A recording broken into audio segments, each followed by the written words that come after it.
the end of the day, selling is transferring a feeling. If you don't have the feeling, you can't transfer it. If you don't have a good, positive feeling, dude, you're an actor. You have to sell and run your business from a place of positivity. And however you get there, God bless you. It's episode number 34 of the Pete Primeau Show. Welcome. We are live. If you have any questions, just holler. Our guest is a dear friend of mine, Jacqui Barrett-Poindexter. She is a master resume writer and she owns her own business, and she works exclusively with executives for the last 15 years. So she has a lot of sales secrets from executives that she's going to talk about, plus her own lessons that she's learned along the way. But before we do that, let me just pay the bills really quick. One of our sponsors, Sell a Million, 101 tips for furniture and mattress stores to sell another $1 million or more. If you haven't bought it yet, what are you waiting for? Hurry up and get it. And our friends at the Mattress Industry Network, thank you, Steve.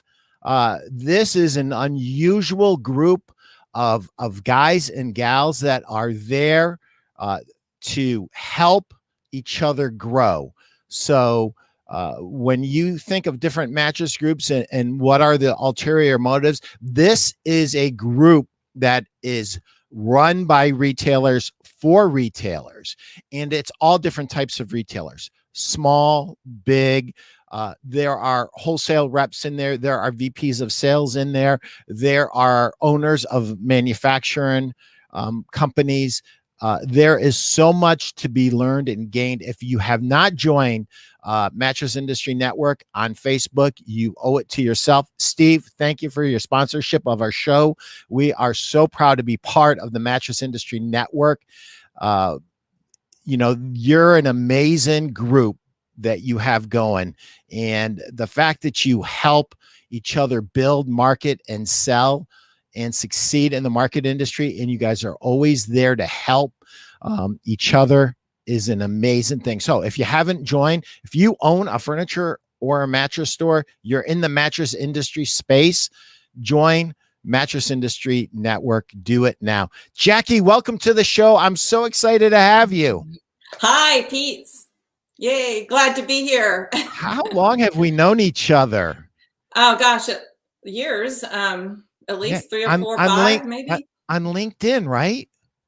Or Facebook, or both. But I don't remember first. Go ahead. I think it was LinkedIn, and then it was on Facebook. And your story is an amazing story because we have a lot of small retailers who are listening right now, and their story is a lot like yours. So, you bought, you were a writer, and then you bought an existing business, and then you said, oh my Lord, I have to sell. I have to, I have to get somebody to sign on the dotted line, or this isn't going to work out so well for me. That's right. So let's just talk about really quickly before we get into the executive sales secrets, which I am dying to know. Some of the lessons that you've learned along the way and things that you would recommend. Let's just say that Sue or Bill just opened a little mattress store, and they are looking for things that they need to do or attitudes that they need to embrace to help them be successful. What would your recommendation be to them based on your experience of what you've learned? I know I just threw a bunch at you. That's a good one. Sorry, I'm good for that. Okay. I know. You really make me think. So attitudes or things to do to be successful? Sure. Is that it? And you just open it. So yeah, when I opened Career Trend, actually I acquired an existing business, and it was retail. I mean, I had a brick and mortar office in greater Kansas City area, Overland Park, Kansas. Anyway, so I had to definitely step out of any introverted zone that I might have been in, because I was very excited about my product, like I would imagine a lot of retailers are. But as far as being front facing with the public and really marketing my value on a day-to-day, at that time, I was taking a lot of calls, and it was a different sort of marketing. But today, as far as really doing things, you just have to step out of your comfort zone every day. In fact, you asking me to be on this show is outside of my comfort zone. I talk to people every day one-on-one, but I'm not really all that comfortable with these live venues, but they really help with credibility and visibility. Yeah. So. And authority. And, you said something that is really significant. And I want to expound on this just a little bit, even though it wasn't something that we talked about. You said something that was profound. And that is, if you're an introvert, you have to get out of that introvert zone. I would agree with that wholeheartedly. And I just want to add and kind of add some color to it. I am the world's biggest introvert. And you wouldn't know it. No. You don't know it right now, right? No. But I would rather be sitting on a beach with a book, reading. Seriously, that's my happy place. So how did I go from there to here? Because I had to. Because what I wanted to do to feed my family was be a pro football player. That avenue, after 3 tryouts, got shut down and went away. So I had to learn how to sell. And I was so shy and so backwards that literally when it was my turn to approach a customer, I would pretend I had to go to the bathroom so that I wouldn't have to approach the customer. That's how shy I was. So wow. I think what happens is you have to make a switch in your thinking. And the personality in today's sales world who is the champion of this is Mark Hunter.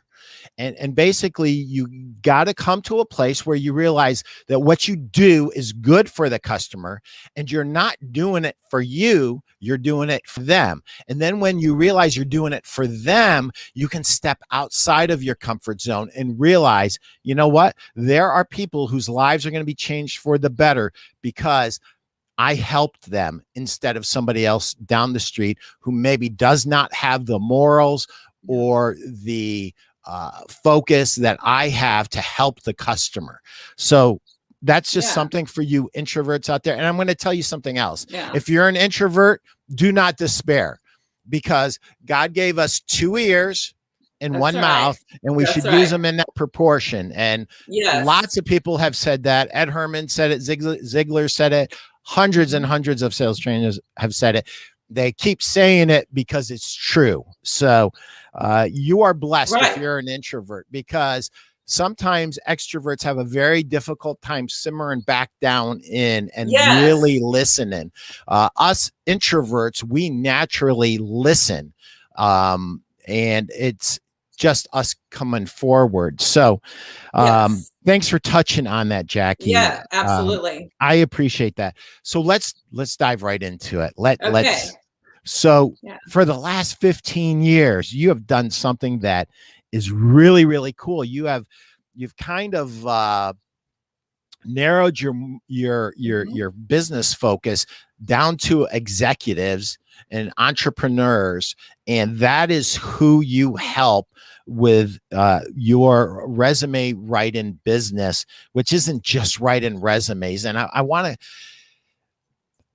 don't think I can do it justice. So I want you to tell me quickly in a few minutes this process that you put them through. And it's a process that leads to self-discovery of a lot of things that they forgot about. So, and let me tell you this, everybody out there, if you're in a store and you're selling something that is outside of your comfort zone, for instance, you can't imagine selling a $6,000 mattress, because right now your income's not at a level where you could afford a $6,000 mattress. Just remember, Pete Primeau said this to you. You are not your customer. So Jacqui, when I think of resume writer, I think of $200 to $500, maybe $1,000 for a really good one. What do Right. you charge for your service? Which So is for Mhm. how much? So $2,700 essentially for my basic resume and cover letter package. That's my minimum package. And then So, upwards to $6,200 for a multi-dimensional portfolio. Yeah. okay, so 2,700 to 6,200. So you are selling a service that is higher priced than your competitors, right? Than many of them. As you and I were talking, there are some who do the level of what I do as well, and there are some others, but a lot of the people that are marketing the resumes are selling them for anywhere from 100 to 1,000, and even 1,500. But yes, in general, and I am considered the higher end. Yes. Okay. And so a lot of our retailers that are watching right now have products on their floor that are higher priced than some, and they're looking for tips on how to position their store and how to sell. So give us some of what you've learned along the way, because I'm sure when you started, you were lower price. And as time has gone on and your resume, your actual business portfolio has improved and you've had success stories, you've been able to offer a more customized service that requires a higher price.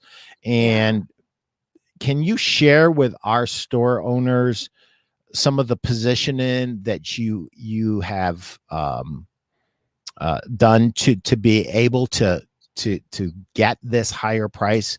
I mean, I'm sure a lot of it has to do with testimonials, and it has to do with referrals, and it has to do with success. But you have a double-edged sword, because most of your clients don't want anyone to ever know that you use them, right? Exactly. Yeah. Yeah. That really can pose a problem, or a hurdle for what I do, for sure, because a lot of people are highly confidential. But I do have some who will willingly and very graciously publish a testimonial on LinkedIn or on my website. They have landed into a new opportunity, and they're very open about the process they underwent. In fact, some of my clients are quite glad to share that with their colleagues, so they're public about it. But I think to your question about positioning, and I'm not sure, if I go off on a tangent that's not related to what the store owners in your industry, but for me, there's several things. So I was very low end pricing when I started. Now, of course, that was 24 years ago, but and it took me a while to embrace raising my prices. Now, in what I do, I had to prove my craft, because I don't think it would have been fair to my clients to lift my prices up to where they are now, or even halfway there, without some experience and credentials. But I should assume that who we're talking to is already at that, it's the product that's at that level, and they've already assumed that level, right, Pete? Is that kind of where we're going? Yeah. So in most mattress stores, they'll have moderately priced goods, and then they'll have higher priced goods. Yep. Some are low and moderate and never venture into higher priced goods. But there are plenty of people that are listening that have higher priced goods and are not having the success that they'd like to sell in them. So one of the things that I would say is share your success stories. So one of your customers, Rupi Crowley, she was very open with her success story. And tell me a little bit about Rupi and about what you did for her, and then how, she was willing to share with your customers, and that kind of helped position you as the expert that you Yeah. are. Yeah. Yeah. So Rupi came to me, and so she was at a major retailer. I mean, it's public on, it's Bed Bath and Beyond, and was separating from there. And we,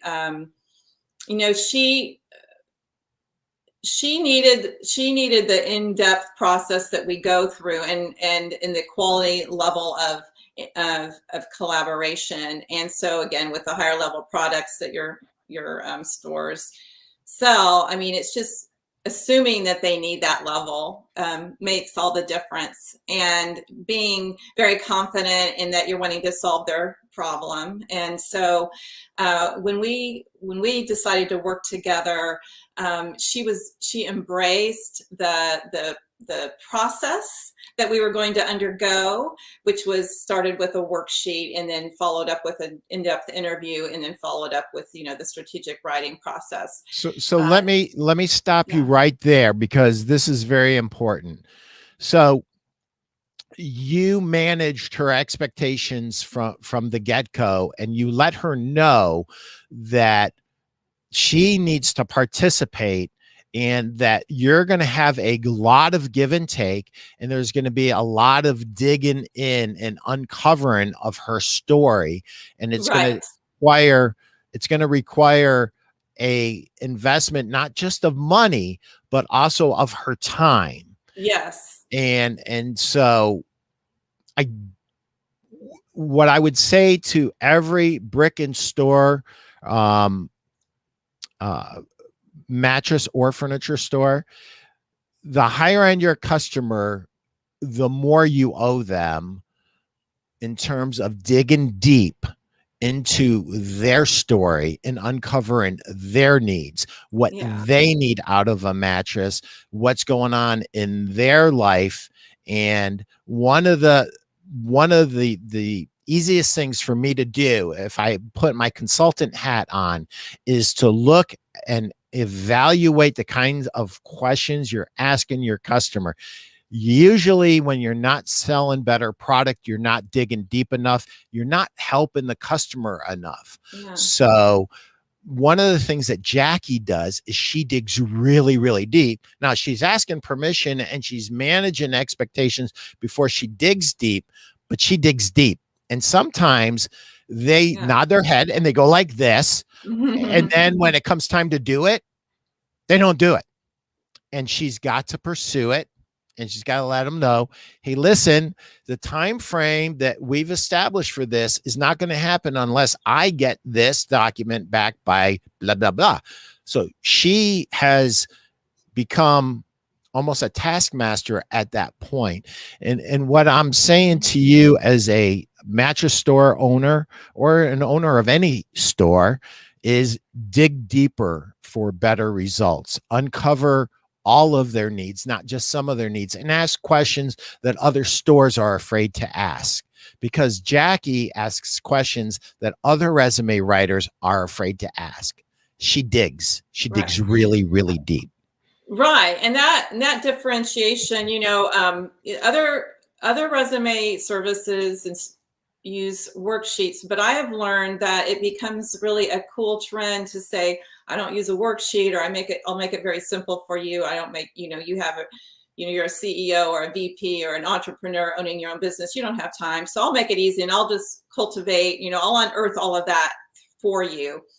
But I have found, and that goes back to the when we're deciding whether even to partner together, the client and I, and qualifying whether we're a fit. And I'll even say, this is going to be really rigorous. This, this worksheet is 20 pages long, blank. And when you're done, it'll be 30 pages. If that's not something that you're interested in, or you feel that you have the time for or desire to make time for, then we're probably not a fit. And the ones that are really excited about it is because they like the idea of getting inside their head and really unearthing who they are and their unique value and where they've been and how they got there, because you don't usually spend time doing that when you're in your day-to-day schedule. You kind of put everything, when something's achieved, a project, a milestone, it's done and it's in the past, and you keep moving forward. You're accomplished and you're competitive and you're looking for the next opportunity. And then even winding back further, talking about, positioning and talking to that client base, or to that premier client base. I use a form that I have everyone fill out before we even talk on the phone to see if we might work together. And I don't see it as a hurdle or as asking them to do too much, because it's the only way I can have a meaningful consultation to see if I can be the solution for their needs. So I learn about where they are, what their LinkedIn, what their current LinkedIn profile looks like, if they have an old resume, what their goals are, why are they even contacting me? I can't really be helpful if I don't know why they're here. Is their company downsizing? Or maybe they're doing really well, but they just want to that greener pasture. They think they could do better, or they've hit the ceiling of where they're at. And so it's not good use of anyone's time to not ferret that out before you go into the here's some options for you, here's some solutions, here's a product I can build, and we can collaborate on. So that's kind of how. That is really significant what you just said there. Uncovering your customer's why is huge.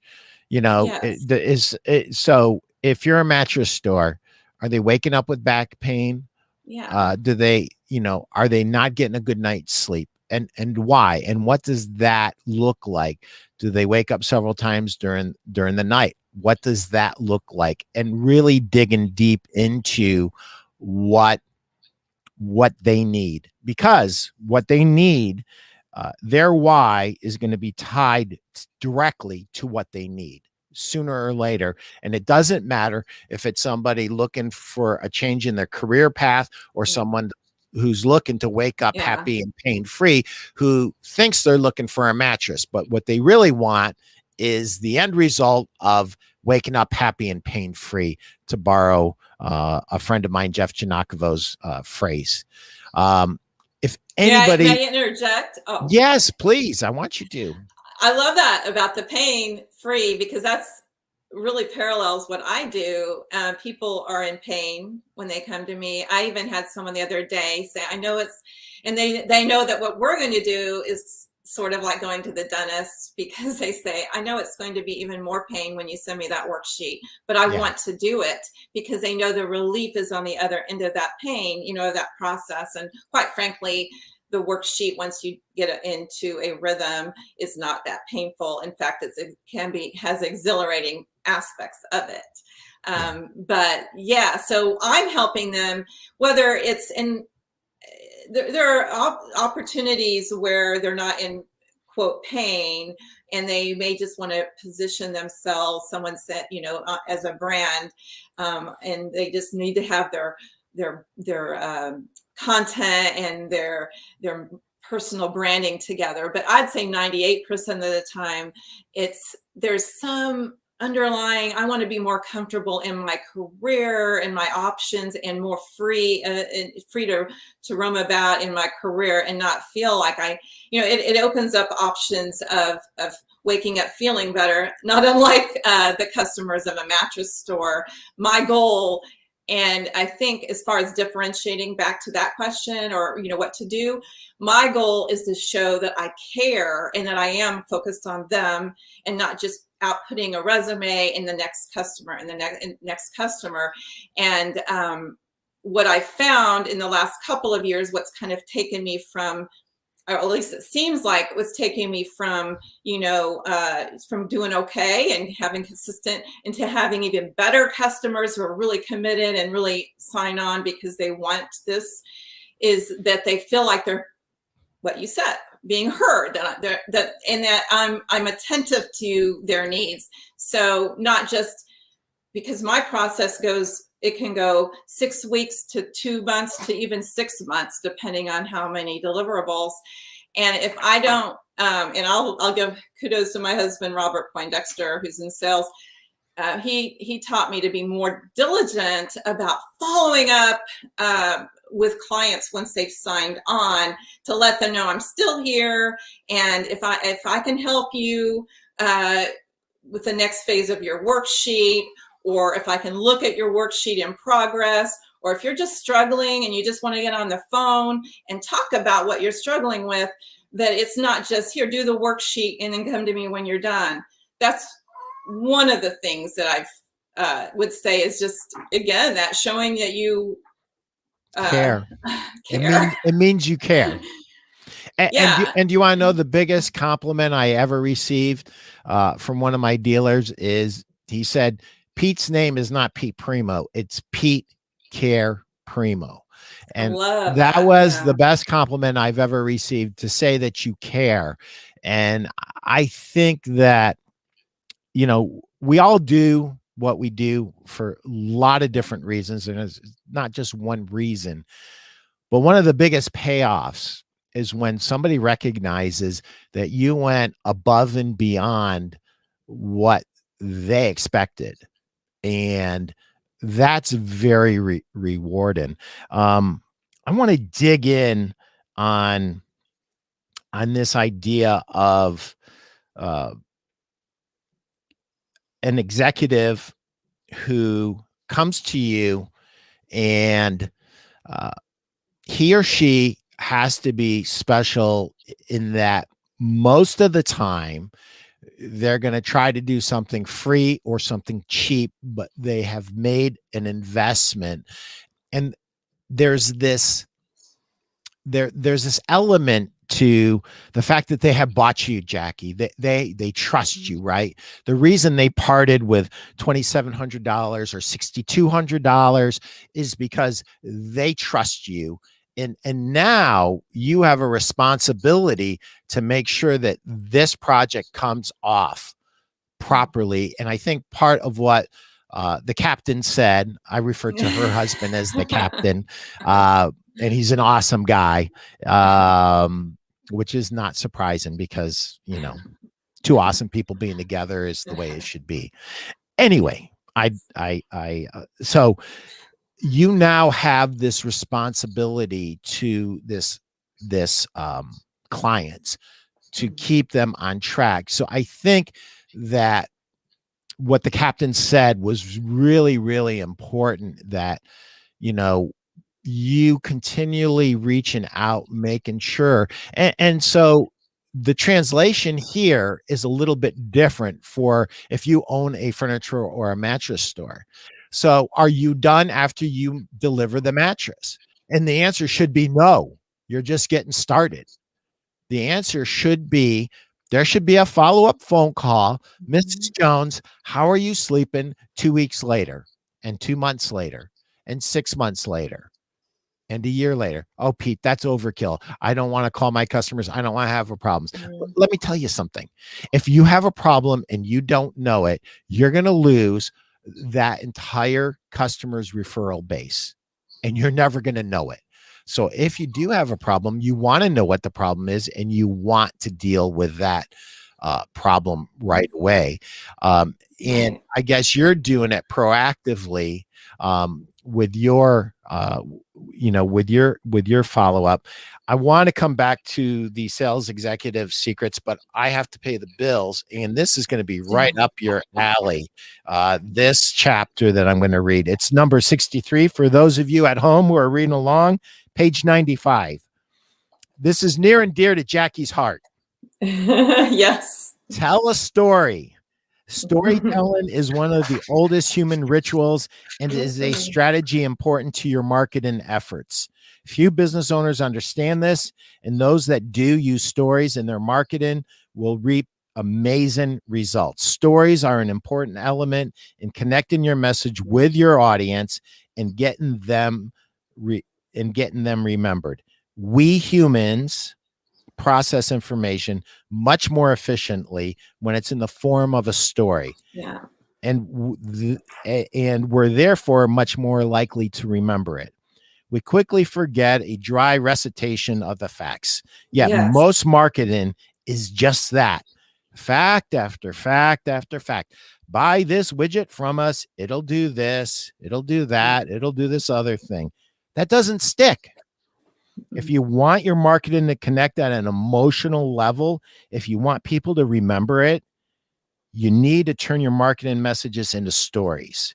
Here are a few story starter ideas you can use to connect with people. Stories about your life and why you started your business. Stories about your struggles and your accomplishments. Customer success stories. Let me say it again. Customer success stories. Let me say it again. Customer success stories. It's all about your customers. Teachable moment stories. Customer thought one thing, but this other solution was better. Share that. There's somebody out there that's got the same exact thing going on. Remember, your goal is to connect and convey a message in a friendly and an engaging way that will stick with a customer. And let me just cut to the chase. It's about sharing this, your heart. At the end of the day, it's about sharing your heart. So, Jacqui, what comments do you have before we move on about my little chapter in my book? I love it. And I love it. And I have my book too. And I love that chapter. Stories are everything to, it feels like to what I do for my clients. And they have to really, they share things with me. Some of it doesn't land on the resume, but it helps me to understand them and imbue the story, their stories, with their heart. And so even if it's just kind of alluded to subtly, what they've been through in their lives, personally and professionally in their careers. I had one client who told me a story of, in meetings, she was only 5 foot and she was in global meetings in a culture overseas that did not respect women as leaders, or did not, at least the men and women didn't interact that way. And it was very uncomfortable for everyone.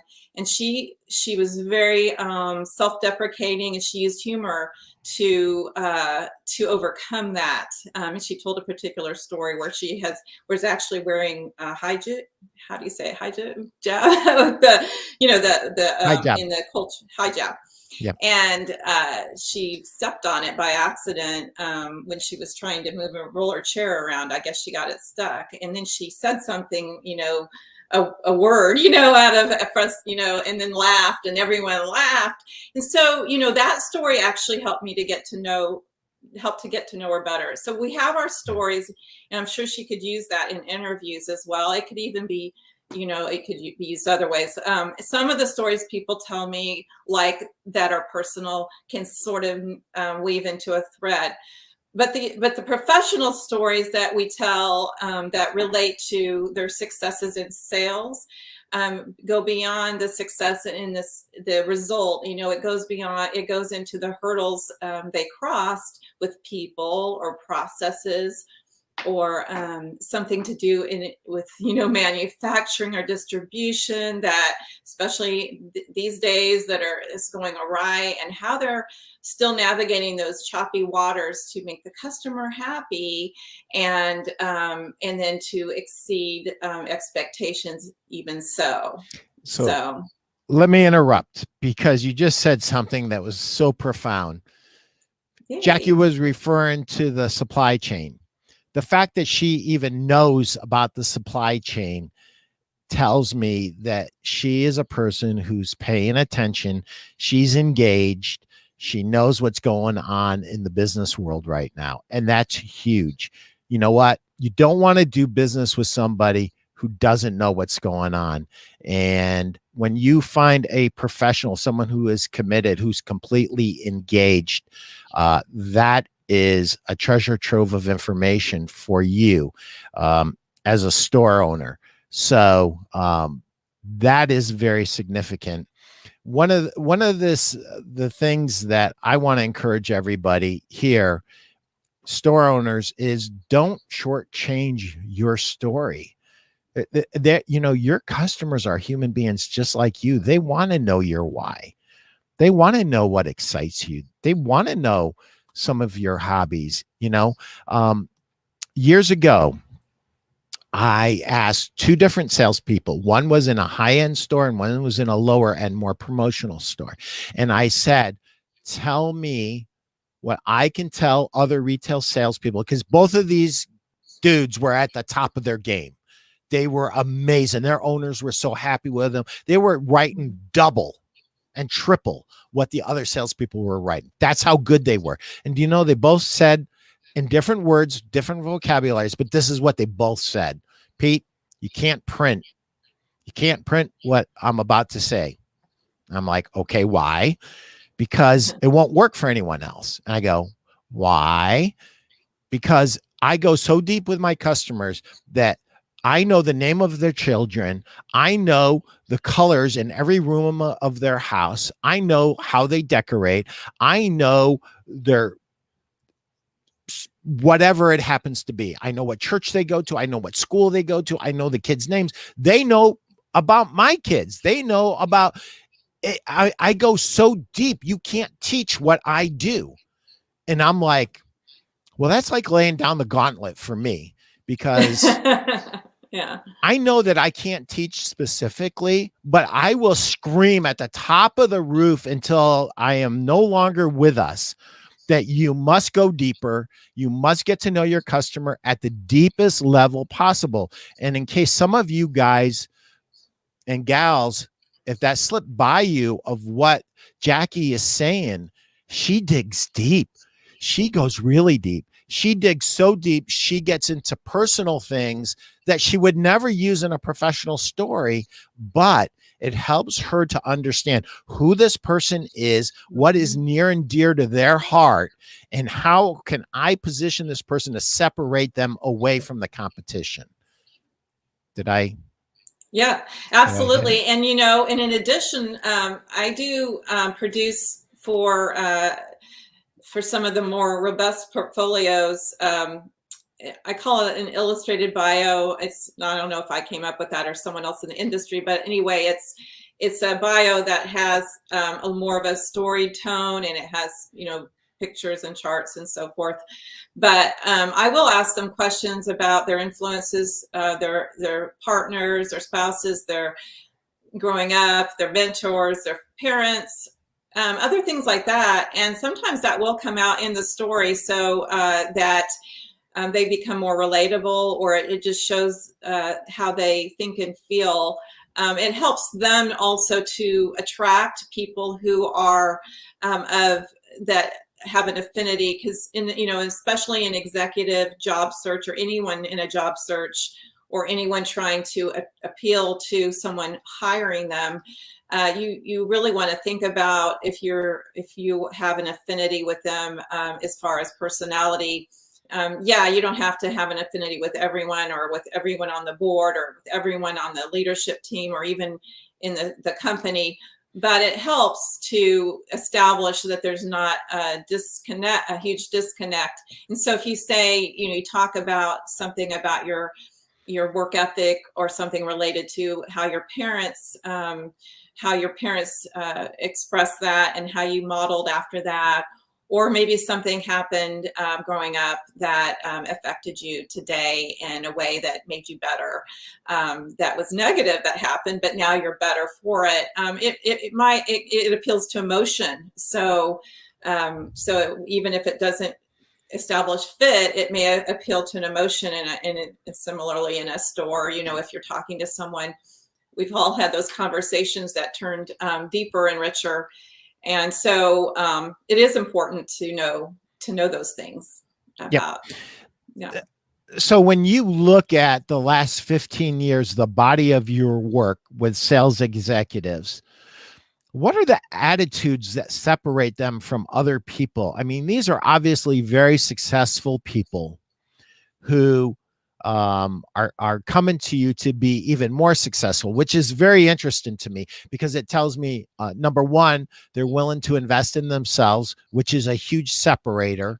And number two, they they embrace outside help. And one of the things that I have always told my store owners is you need a coach. You need a coach. And I'm going to tell you why you need a coach. You're at the top of the food chain where you are, and no one's going to tell you anything. Mm-hmm. They're not. They're just not. You can sit there and say, you know, tell me what I'm doing wrong. Tell me what I can do better. But they're not going to tell you. You pay them, and you're at the top of the food chain, and no one's going to tell you not anything. So let me ask you a question. Mm-hmm. I know your coaches. I mean, I know your executives have used you as their resume coach, right? Mm-hmm. Have you used coaches in your career?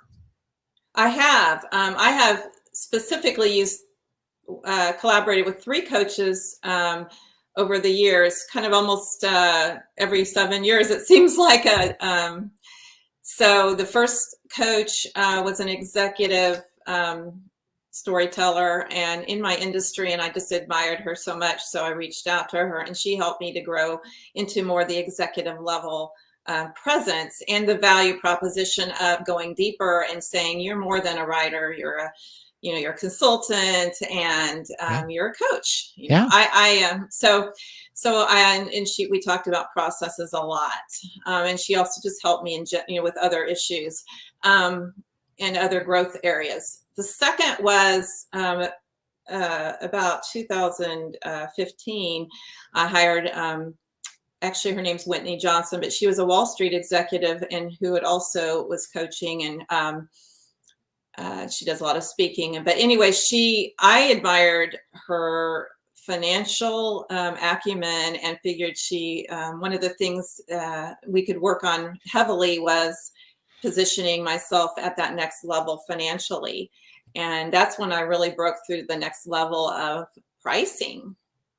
And that was so critical because I needed someone, like you said, not in my industry, not a colleague. I needed someone who was willing to just really, I don't know, she gave me permission. She basically took me by the shoulders and said, you should be charging this, and you should be confident, and you just say, this is what it is.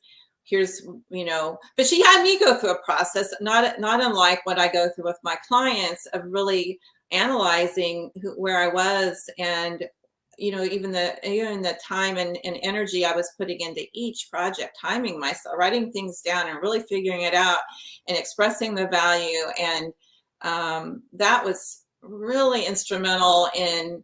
I mean, she actually got hands-on and helped me build the packages that I was going to do, and explained why. Because I was customizing every package before that. Oh, okay, you want this?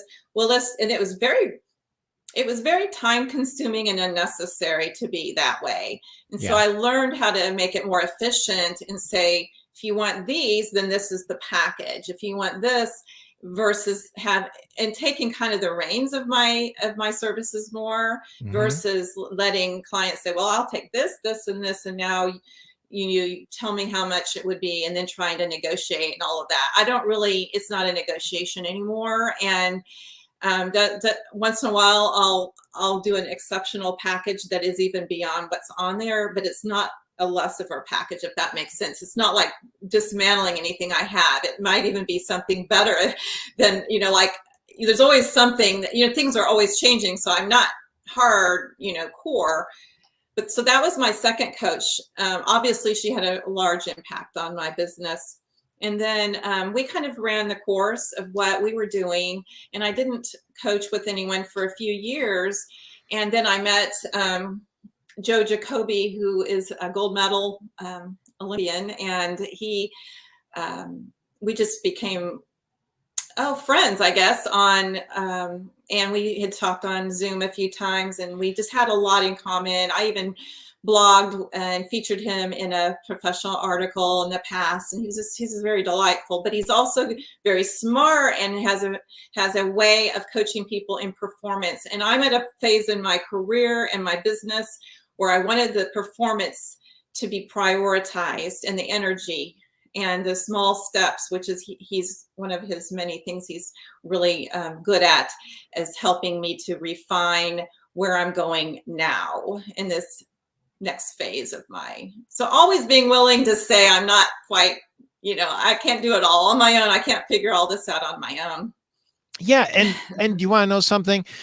I think that our store owners, they over time figure that out, but our new store owners, I would say this to you, the sooner you start letting go of some of the day-to-day things and free yourself up to do some of the more strategic things and increase your education about advertising and marketing. Most of the time our store owners were successful salespeople, and some of them had management experience, and those who do have management experience have a leg up on those that were just a hot shot, great salesperson, and they don't know how to manage people. And now that they own their own store, they have to learn how to manage people in addition to all the other business stuff. So let go of what you can let go. Hire people to help you get there faster. So Jacqui was going to get there sooner or later, but she got there faster with these 3 business coaches. And I think that's the takeaway. Think of an area that you are your weakest at and hire somebody to help you get there faster. If you guys don't know who to call, there's a guy named Jeff Giannakavo that owns Gardner's Mattress in Lancaster, Pennsylvania. Call him. Call Mark Kinsley. Call Mark Quinn. These are guys that will help you. They might charge you a few dollars here or there, but guess what? It's going to be well worth whatever you spend to get there faster. So I want to talk about a success story. So Rupi Crowley is a customer of yours. I want you to tell about this success story. And she's one of the executives who actually has kind of publicly allowed you to kind of be public about her story and about her success story more specifically. So I'm going to let you tell that story because I think it's important for us to always tell success stories. And, one thing that I will tell you, every store owner, I learned as a salesman working on a retail floor that if I said, this is my idea for you, the customer always fought me. But if I said I had a customer who had the same experience as you or the same situation as you, and this is what they did and this is what they found, that they would embrace that. And so that's why I want you to hear this success story, and I want you to tell success stories with your customers. Anytime somebody has a similar situation, share with them your customer success story, because they don't care about your success stories. They only care about your customer success stories because they're like you. So I want you to tell us about Rupi Crowley. Yeah. So, she, and I would love to see her resume up there because it'll help me to tell the story, because I can look at some of the branding. But so when we started, she was at Bed Bath & Beyond as an executive there, had been there so a number of years, had really risen through the ranks, and she was in branding and innovation and retail, reinvention, global marketing. You can see all that on the resume. I'm going to use my glasses. Lots of disruptive change, operational. But she, and she didn't start there, but that's where she rose to, because she was very driven. And when we began, she, I'm sure I shared with her that she was referred by another client. So back to he had a success, and your best customers, Mr. and Mrs. Store Owner, will always be referrals.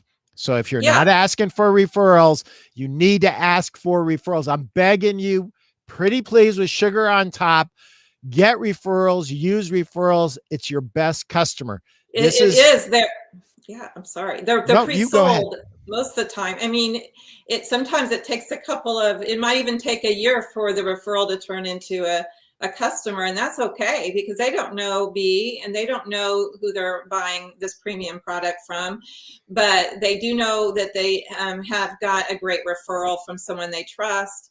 In Rupi's instance, when we did this, when she was ready, we hit the ground running, and that was key because she was ready, and we did that. We really, she knew it was such a collaboration because she knew she wanted to tell her story, and gave her this right here. If you stop at the executive performance, right there on the top, there's a story about her whole career. I mean, a snapshot. It starts with something, really big, how she launched the packaging department with private label brands at Bed Bath & Beyond in 2000 that capitalize on her creative innovation, et cetera.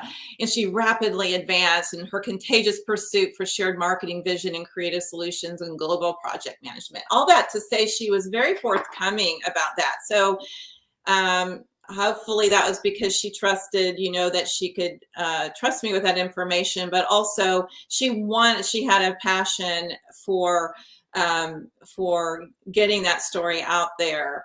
And then we get into strategic impacts of each position she held. And then we talk about the details of how she got to that strategic impact.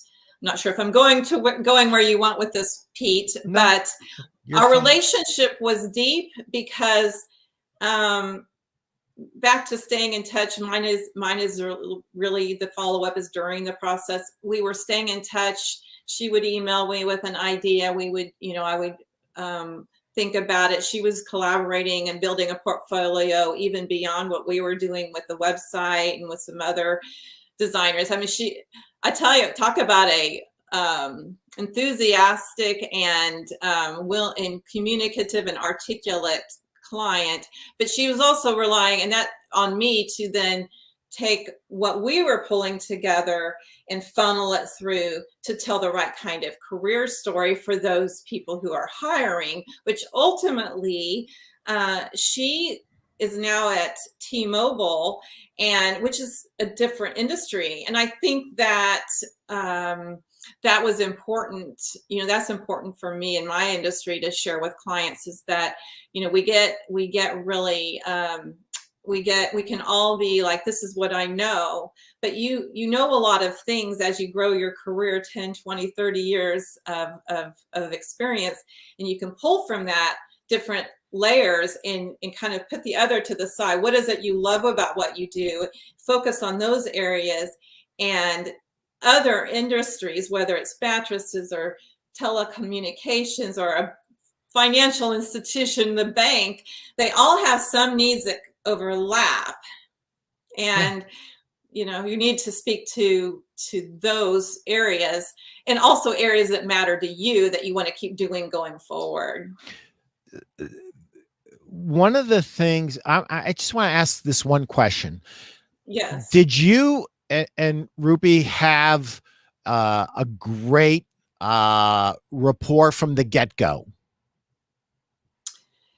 Yeah, you mean after she hired me, or in the prospective client stage? Because there is a difference, I think. Both.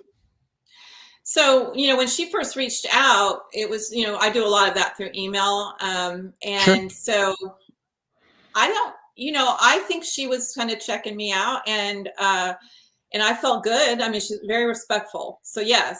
And then when she was ready to go the next level, yeah, I mean, get on the phone. I mean, that was really important. I know people, even in my industry, that do everything remote, virtually without any phone. That's kind of rare, but I could never do that. Because you really can't connect. You have to have that hybrid approach. Yeah. But I felt that her energy is so strong. I mean, she has that sales and marketing underpinning. She's very good at persuasion and influence, but she's also very respectful, which I think that's like and smart and able to synthesize the situation very, quickly and understand how to have that So good collaboration. But yeah. The one thing that I want to mention to all my store owners is Rupi was a referral. And because she was a referral, she was familiar with the steps that she was about to go on if she pursued working with Jacqui. So she already knew what the experience is. And this is what I would say to you as a store owner. Have you ever had a customer come into your store and they weren't a good fit? They just didn't belong in your store. They belonged either in a much higher end store or a much lower end store for that matter. It doesn't even matter. It just wasn't a good fit. One of the beautiful things about referrals is they almost always fit well. They're familiar with the buy-in process. They know what they're getting into ahead of time. And here's a fun fact about referrals. They almost always buy 20% more than your regular customers. So referrals are so big and so huge. And so at the end of this, Rupi comes back to you and she's very happy, right? Yes. Yeah. The LinkedIn profile worked for her. The resume worked for her and opened up doors and conversations.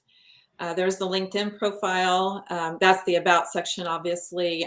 So the main meat of the story, and she embraced the language we used as far as describing her personality as a make things happen person. And I think that's key too. Is is customers that trust you and want to work with you. But they have an opinion. Like many executives, we had back and forth, and so it wasn't my way or the highway, and it wasn't, but it was back and forth. And so she did, she landed her next role, and they found her. Yeah, I landed my next role. That is huge. Yeah, she's loving it. Yeah. Oh, I was honored, but it was all your work. She was very generous there. That is, that's the best. That's the best. When she's very gracious. When someone recognizes the extra effort that you put in, that is huge, and it's rare. So anybody, and she's referred to me as well since then. So, but I love what you said about the 20% more. There's some truth to that. I hadn't thought about that. Go ahead. Yeah, there is. So if you own a store, referrals, everything that Jacqui said is so on point. Find yourself a business coach, find yourself a coach, whether it's a sales coach, a business coach,